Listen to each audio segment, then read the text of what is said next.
Hello everyone, success pro চ্যানেলে সবাইকে স্বাগত জানাই। আজকের এই ভিডিওতে আমরা জীবন প্রক্রিয়া চ্যাপ্টার থেকে উদ্ভিদের পরিবহন এই বিষয়টা নিয়ে আলোচনা করব। লাস্ট ভিডিওতে তোমরা মানব দেহে হৃৎপিণ্ড কিভাবে কাজ করে এবং হৃৎপিণ্ড কিভাবে রক্তের পরিবহনে সাহায্য করে সে বিষয়ে জেনেছিলে।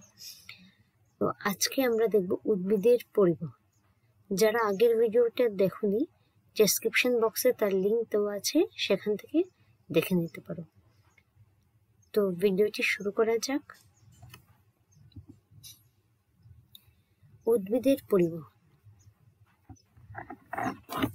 উদ্ভিদের পরিবহনে আমরা জানি দুটি জিনিস মেইনলি পরিবহন হয়, একটা হলো জল এবং খনিজ লবণ এবং অন্যটি হলো খাদ্য।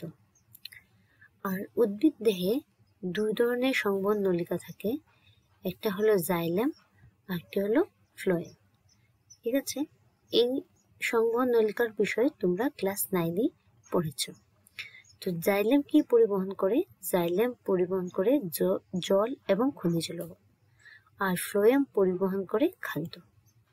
ঠিক আছে, দেখো এই পিকচারটা ভালো করে দেখো। এই পিকচারের মধ্যে ফ্লোয়েমের নলিকা দেখানো হয়েছে, যেখানে ফ্লোয়েম খাদ্য পরিবহন করছে। গাছের পাতার থেকে খাদ্য উপরের দিকে গাছের উদ্ভিদের অংশগুলিতে দিচ্ছে, আবার নিচের শিকড়ের কোষগুলিতেও খাদ্য দিচ্ছে। ঠিক আছে, আর জাইলেমের দ্বারা কি হচ্ছে? জলের পরিবহন। জাইলেম নলিকার সাহায্যে মাটি থেকে জল কোথায় পৌঁছচ্ছে? পুরো গাছের পাতায়। কারণ গাছের পাতায় খাদ্য প্রস্তুত হবে সালোক সংশ্লেষণ প্রক্রিয়ার দ্বারা, আর এই সালোক সংশ্লেষণ প্রক্রিয়া করার জন্য গাছের জলের প্রয়োজন হয়। আর এই জল উদ্ভিদ মাটি থেকে শোষণ করে জাইলেমের মাধ্যমে। ঠিক আছে, এখন আমরা জাইলেম এবং ফ্লোয়েমের পার্থক্য দেখব। জাইলেম হলো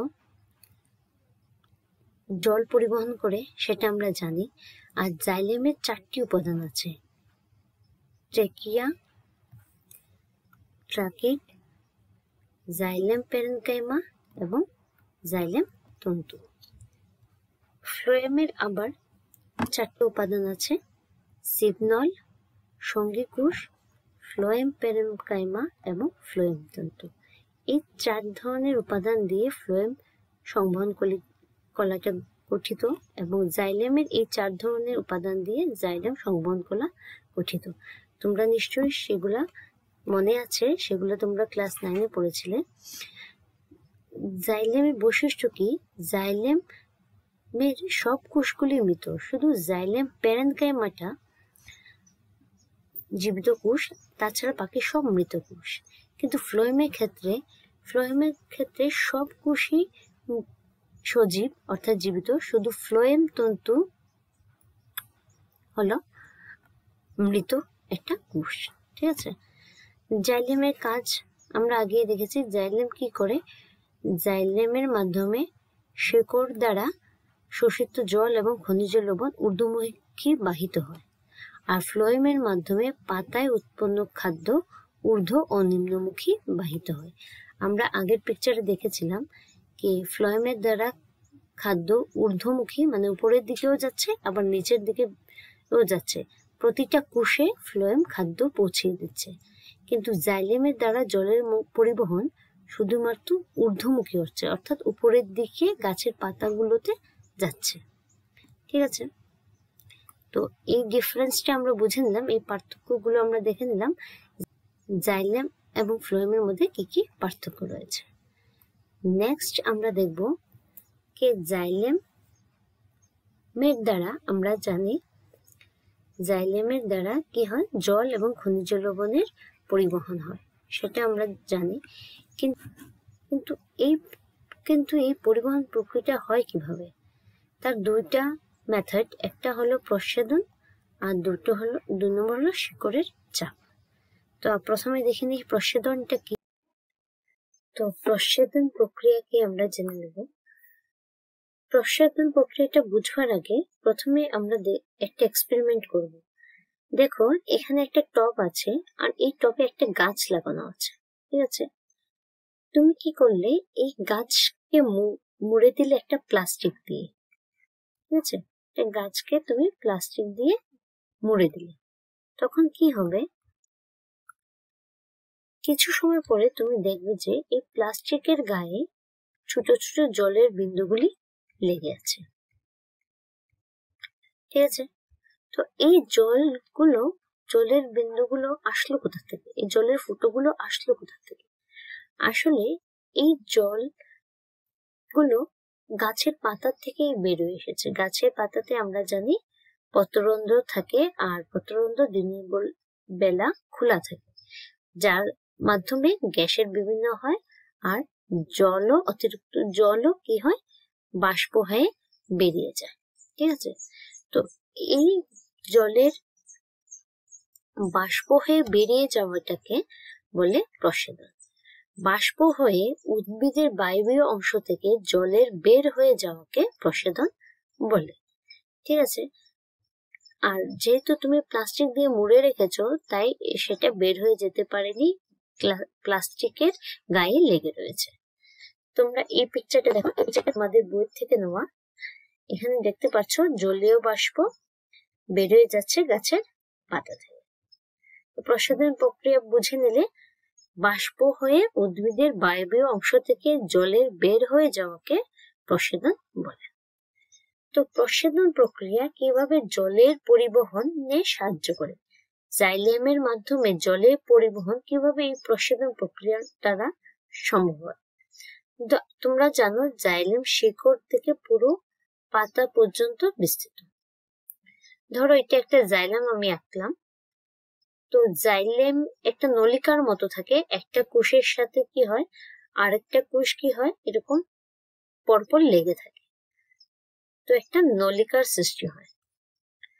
যদি গাছের পাতা থেকে এই নলিকার মাধ্যমে জলীয় বাষ্প বেরিয়ে যায়, জল বাষ্প হয়ে বেরিয়ে যায়, তখন কি হবে, এই অংশে একটা টানের সৃষ্টি হবে।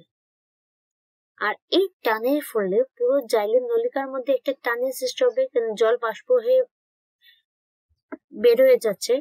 তো ধরো এই অংশটা খালি হচ্ছে, তো এই অংশ খালি হয়, কি হবে, নেক্সট অংশ থেকে আবার জল আসবে এই অংশে, তো এইভাবে এই অংশ আবার খালি হবে। তো এইভাবে একটা টানের সৃষ্টি হয়, আর এই টানের ফলে কি হয়, জল মাটি থেকে জাইলেমের মধ্যে প্রবেশ করতে থাকে। তো প্রস্বাদন প্রক্রিয়ার ফলে জলের পরিবহন সম্ভব হয়। জলীয় বাষ্প হয়ে বেরিয়ে যায় উদ্ভিদের পাতা থেকে, আর তার ফলে জাইলেম নলিকার মধ্যে একটা টানের সৃষ্টি হয়, এবং এই টানের জন্যই মাটি থেকে জল শোষিত হয় এবং জাইলেমের মধ্য দিয়ে পাতায় পৌঁছয়। ঠিক আছে, বুঝতে পারলে? এখন আমরা দেখব শিকড়ের চাপ। আমি আগেই বলেছি প্রস্বাদন প্রক্রিয়াটা কখন হয়। প্রস্বাদন প্রক্রিয়াটা হয় দিনের বেলা, যখন পত্ররন্ধ্র খোলা থাকে। তো রাত্রিবেলা কি হয়, রাত্রিবেলা গাছে কি জল প্রবেশ করে না? প্রবেশ করে, শিকড়ের মাধ্যমে জল প্রবেশ হয়, জল জাইলেমের মধ্যে দিয়ে যায়। কিন্তু সেটা কি, দেখো এখানে আমি একটা গাছ দেখাচ্ছি। এই গাছের এটা কাণ্ড, আর এটা হলো শিকড়। এই মেইন শিকড় থেকে কি হলো, কিছু আরো পাতলা পাতলা শিকড় বের হলো। আর একদম পাতলা শিকড়কে বলা হয়, একদম চুলের ন্যায় যেগুলা থাকে, যেটা মেইন রুট থেকে বা শিকড় থেকে বের হয়েছে, সেটাকে বলা হয় মূল রুম। এই যে এটা হলো মূল রুম, ঠিক আছে? এটাকে আমি বড় করে দেখলাম, ধরো এই অংশটাকে আমি একটু বড় করে দেখালাম। এটা হলো মাটি।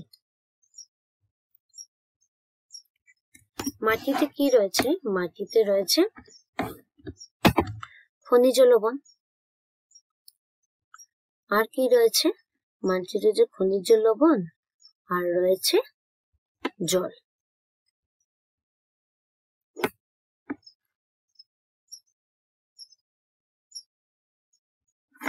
ধরো খনিজ লবণটাকে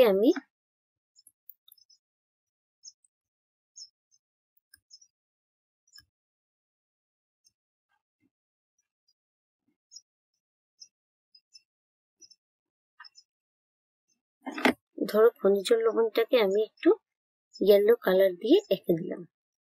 ঠিক আছে, এটা হলো খনিজ লবণ যা মাটিতে রয়েছে। সঙ্গে রয়েছে জল। ধরো জলের কণা একসাথেই থাকে, আমি তোমাদেরকে বোঝানোর জন্য একটাকে ব্লু কালার আর একটাকে ইয়েলো কালার করে দিলাম।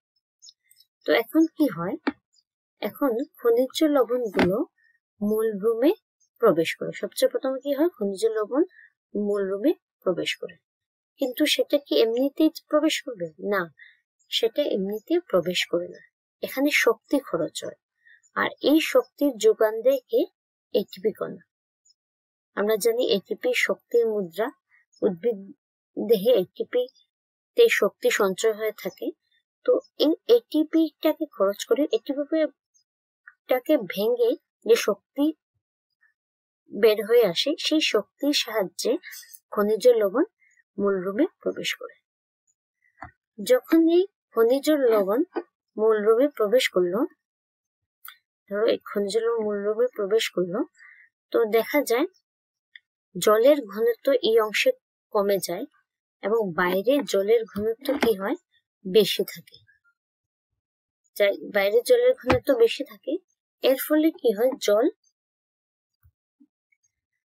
জল বাইরের থেকে, মাটির থেকে ওই মূলরূপে প্রবেশ করে। যখনই খনিজ লবণ প্রবেশ করে, তার পিছু পিছু জলও এই ঘনত্বের এই পার্থক্যটাকে মেনটেন করার জন্য জল খনিজ লবণের সাথে সাথে এই মূলরূপে প্রবেশ করে। ঠিক আছে, এই মূলরূপে প্রবেশ করার পর কি হয়, তো এখানে ঘনত্বটা বেড়ে যায়, খনিজ লবণ এবং জলের ঘনত্ব বেড়ে যায়। কিন্তু পার্শ্ববর্তী যে কোষটা রয়েছে সেখানে তো ঘনত্ব নেই, সেখানে তো খনিজ লবণ এবং জলের সেই রকম ঘনত্ব নাই। তখন কি হবে, এই অংশ থেকে, এই কোষ থেকে যেহেতু ঘনত্বের অভাব রয়েছে, এখানে বেশি রয়েছে খনিজ লবণ জল আর এখানে নেই, তখন এই ঘনত্বের পার্থক্যের জন্য খনিজ লবণ এবং জল পার্শ্ববর্তী কোষে প্রবেশ করবে। তেমনি এই কোষ থেকে ঘনত্বের পার্থক্যের জন্য আবার নেক্সট কোষে খনিজ লবণ এবং জল প্রবেশ করবে। এইভাবে জল এবং খনিজ লবণ জাইলেম কলাতে প্রবেশ করে। ঠিক আছে, তো বুঝতে পারলে পুরো ব্যাপারটা। প্রথমে খনিজ লবণ প্রবেশ হয়, আর এটা কিভাবে প্রবেশ হয়? এটিপির সাহায্যে। আর খনিজ লবণের সাথে সাথে কি প্রবেশ হয়? যখন খনিজ লবণ প্রবেশ হয়, তারপরে জলও তার পিছু পিছু প্রবেশ হয়। প্রবেশ হওয়ার পর এখানে জল এবং খনিজ লবণের ঘনত্ব বেড়ে যায় এই কোষে। তো নেক্সট কোষে ঘনত্ব কম থাকায় জল এবং খনিজ লবণ নেক্সট কোষে পাস হয়ে যায়। তেমনি পরের কোষেও ঘনত্বের পার্থক্যের জন্য জল এবং খনিজ লবণ চলে যায়। এইভাবেই জল এবং খনিজ লবণ শিকড়ের চাপের ফলে, এখানে যখন জল আর খনিজ লবণ গুলো বেড়ে যায়, তখন শিকড়ের মধ্যে একটা চাপের সৃষ্টি হয়। আর এই চাপের ফলে, শিকড়ের এই চাপের ফলে জল এবং খনিজ লবণ নিকটবর্তী কোষগুলিতে যেতে থাকে। ঠিক আছে, তো বুঝতে পারলে কিভাবে শিকড়ের চাপের ফলে এবং প্রসাধনের ফলে জল জাইলেমের মাধ্যমে উদ্ভিদের পাতায় পৌঁছায়। নেক্সট আমরা দেখব খাদ্য এবং অন্যান্য বস্তুর পরিবহন। খাদ্যের পরিবহনকে বলা হয় খাদ্যের স্থানান্তরণ। উদ্ভিদ দেহে খাদ্যের পরিবহনকে বলা হয় খাদ্যের স্থানান্তরণ। উদ্ভিদ দেহে সালোক সংশ্লেষণের ফলে উৎপাদিত খাদ্য দেহের বিভিন্ন স্থানে পরিবাহিত হওয়ার প্রক্রিয়াকে খাদ্যের স্থানান্তরণ বলে।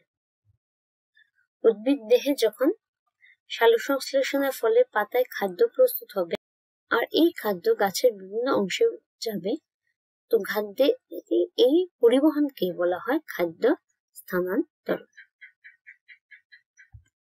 আর এই প্রক্রিয়া কোন সংবহন কলার মাধ্যমে হয়, সেটা হলো ফ্লোয়েম নামক সংবহন কলার দ্বারা এই খাদ্য স্থানান্তরণটা সংঘটিত হয়। এখন আমরা দেখব কিভাবে হয়। ঠিক আছে, ধরো একটা গাছ, আর গাছের কাণ্ডের মধ্যে রয়েছে ফ্লোয়েম আর জাইলোম। এটা হলো ফ্লোয়েম নলিকা আর এটা হলো জাইলোম নলিকা। ঠিক আছে, ধরো এটা একটা পাতা যেখানে খাদ্য প্রস্তুত হচ্ছে। যখন খাদ্য প্রস্তুত হয় তখন সেই খাদ্য পাতার মধ্যে কি হিসাবে থাকে, সেটা থাকে সুক্রোজ হিসাবে।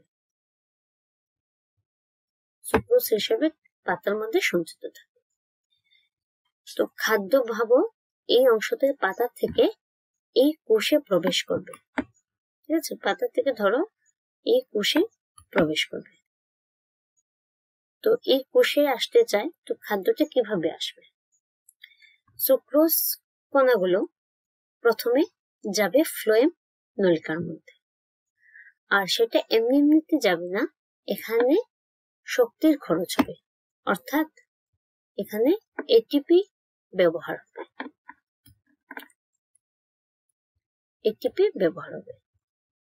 এটিপির সাহায্যে শক্তির খরচ হবে এবং এই শক্তি ব্যবহার করে সুক্রোজ অণুগুলো প্রবেশ করবে ফ্লোয়েমের মধ্যে। যখন এই সুক্রোজ অণুগুলো ফ্লোয়েমে প্রবেশ করবে, ধরো আমি দেখাচ্ছি সুক্রোজ অণুগুলো ধরো এখানে প্রবেশ করছে। যখন এই সুক্রোজ অণুগুলো এখানে বেড়ে যাবে এই কোষে, তখন পার্শ্ববর্তী যে জাইলেম রয়েছে, আর এই জাইলেমে যে জল পরিবাহিত হচ্ছে, জল যাচ্ছে এই জাইলেমের মধ্যে দিয়ে, এই জলের কণাগুলি কি করবে, যখন এই সুক্রোজ আসবে তো জলের কণাগুলিও জাইলেম থেকে ফ্লোয়েমে প্রবেশ করবে। ধরো এগুলা জলের কণা। ঠিক আছে, তো এর ফলে কি হবে, এই অংশে চাপ বেড়ে যাবে। জল ও খনিজ লবণ সবকিছু দিয়ে এই অংশটা ভরপুর হয়ে রয়েছে, তো এখানে কি হবে, চাপ বেড়ে যাবে। তো চাপ বেড়ে যাওয়ার ফলে সুক্রোজ এবং জলের কণাগুলি যেদিকে নিম্ন চাপ আছে, যেদিকে চাপ কম আছে, সেদিকে যেতে থাকবে। তো এই অংশে চাপ কম আছে, তো সুক্রোজ এবং জলের কণিকাগুলি এই অংশে দিকে ধাবিত হবে। যখন এই অংশ দিয়ে যাচ্ছে, যখন নিম্নচাপের দিকে যাবে, তখন যে কোষে সুক্রোজের অভাব রয়েছে, দেখো এখানে সুক্রোজ নেই, 3টে ডট দিয়ে শুধু বোঝানো হয়েছে, তো যে কোষে সুক্রোজের অভাব রয়েছে সেই কোষে, ধরো সুক্রোজ এখানে এসে গেল, সুক্রোজের সাথে সাথে জলের কণাগুলিও এই অংশে এসে গেল। তো আসার পর দেখা যাবে তার যে পার্শ্ববর্তী যে কোষটা রয়েছে সেখানে খাদ্যের অভাব রয়েছে, সুক্রোজের অভাব রয়েছে, খাদ্য সেখানে পৌঁছানোর দরকার। তখন কি হয়, সুক্রোজ গুলো, এই অংশে সুক্রোজের ঘনত্ব বেশি, এই অংশে সুক্রোজ একদম নেই, সুক্রোজের ঘনত্ব কম। তো ঘনত্ব বেশি থাকলে কম ঘনত্বের দিকে সব অণুগুলি প্রবেশ করে। সুক্রোজের ঘনত্ব এখানে বেশি, এখানে কম, তার জন্য সুক্রোজ অণুগুলি এই অংশ থেকে এই অংশে প্রবেশ করবে। তো কি হলো, খাদ্যের অণুগুলি প্রবেশ করে নিল। খাদ্যের অণুগুলি প্রবেশ করার পর থেকে যায় জলের কণাগুলি।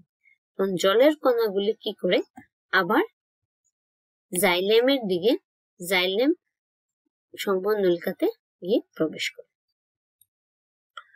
এইভাবে পুরো সাইকেলটা চলতে থাকে। তো প্রথমে কি হয়, প্রথমে গাছের পাতার মধ্যে খাদ্য প্রস্তুত হয়, আর এই খাদ্য সুক্রোজ হিসাবে জমা থাকে।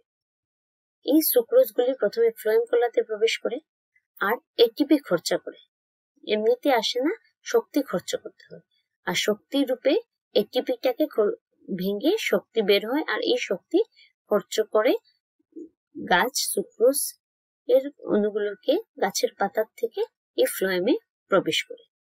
ফ্লোয়েমে ফ্লোয়েমে সুক্রোজের কণাগুলি প্রবেশ করার পর পার্শ্ববর্তী জাইলেম থেকে জলও প্রবেশ করে। তো জল এবং সুক্রোজের কণাগুলি এই অংশে যখন বেড়ে যায়, চাপ যখন বেড়ে যায়, তখন এই কোষ থেকে সেটা যেদিকে নিম্ন চাপ আছে সেদিকে পরিবাহিত হয়। তো এই অংশে ধরো নিম্ন চাপ আছে, তো এই অংশে সুক্রোজের কণা এবং জলের অণুগুলি পরিবাহিত হবে। এর ফলে কি হবে, এই অংশে দেখা যাবে এসে সুক্রোজ এবং জলের অণুগুলো বেশি হয়ে গেছে, জলের অণুগুলো এই অংশে এসে পৌঁছচ্ছে। তখন তার নিকটবর্তী কোনো কোষে যদি খাদ্যের অভাব থাকে, দেখো এখানে সুক্রোজকে ডট দিয়ে বোঝানো হয়েছে প্রথম থেকেই, তো এখানে শুধু 3টা ডট রয়েছে, ঠিক আছে। তো যখন এই কোষে সুক্রোজের কণাগুলি কম রয়েছে, তখন ফ্লোয়েমের তখন কি হবে, এই কোষ থেকে সুক্রোজ গুলো এই অংশে প্রবেশ করবে। আর বাকি যে জলের কণা রয়েছে, এই জলের কণাগুলি আবার চলে যাবে জাইলেমে, ঠিক আছে। তো এইভাবে পুরো সাইকেলটা চলতে থাকে। তো তোমরা বুঝতে পারলে কিভাবে ফ্লোয়েমের মাধ্যমে খাদ্য এক স্থান থেকে অন্য স্থানে প্রবেশ করে।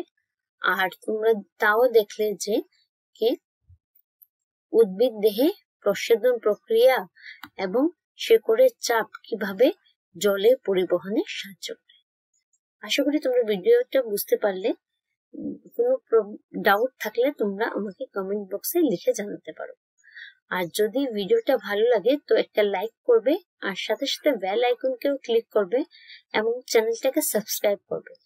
তাতে যখনই আমি কোনো ভিডিও আপলোড করব, তোমরা বেল আইকনটা প্রেস থাকলে তোমরা তখনই তার নোটিফিকেশনটা পেয়ে যেতে পারবো এবং নতুন ভিডিওটা তোমরা সঙ্গে সঙ্গেই দেখতে পারবে। তো এই ছিল পুরো উদ্ভিদের পরিবহন, ঠিক আছে। তো আজকে আমরা এখানেই শেষ করছি।